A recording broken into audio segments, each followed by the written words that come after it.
ৰাজ্যৰ ভিন্ন প্ৰান্তৰ দৰে কামৰূপ জিলাৰ বাইহাটা চাৰিআলিৰ সমীপৰ বিভিন্ন বেচৰকাৰী তথা চৰকাৰী অনুষ্ঠান প্ৰতিষ্ঠানত ৭৮ সংখ্যক স্বাধীনতা দিৱস উদযাপন কৰা পৰিলক্ষিত হয়।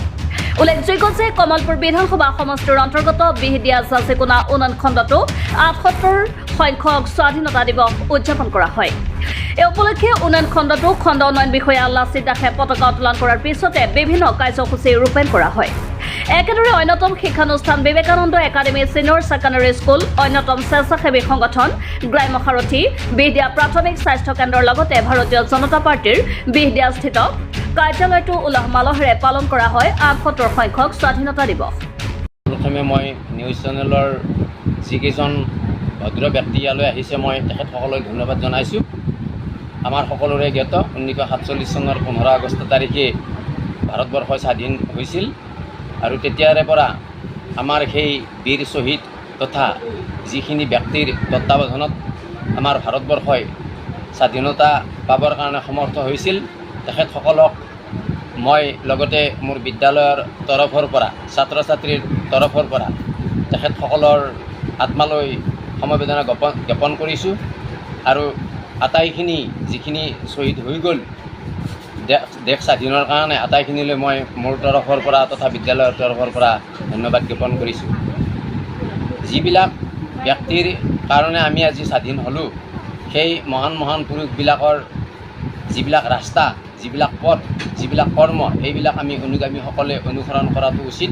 কাৰণ তেখেতসকলৰ বহুত ত্যাগৰ বলত আমি আজি স্বাধীন ভাৰত হিচাপে বা স্বাধীন দেশৰ নাগৰিক হিচাপে সুন্দৰভাৱে ফুৰিবলৈ, সুন্দৰভাৱে কৰ্ম কৰিবলৈ, সুন্দৰভাৱে আগবাঢ়ি যাবলৈ, বিদ্যা শিক্ষা গ্ৰহণ কৰিবলৈ এই সকলোবিলাক অধিকাৰ আমি আজি পাব পাৰিছোঁ।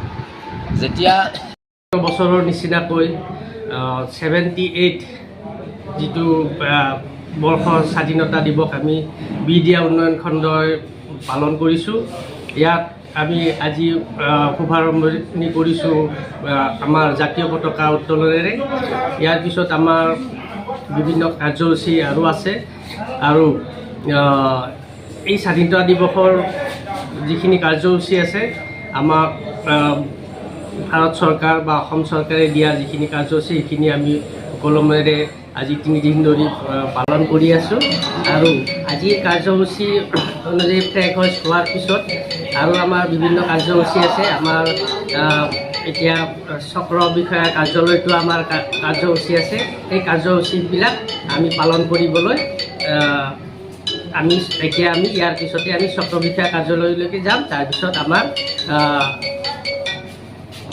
তাৰপিছত আমাৰ জিলা সদৰলৈকে আমি যাম, এই কাৰ্যসূচী পালন কৰিম।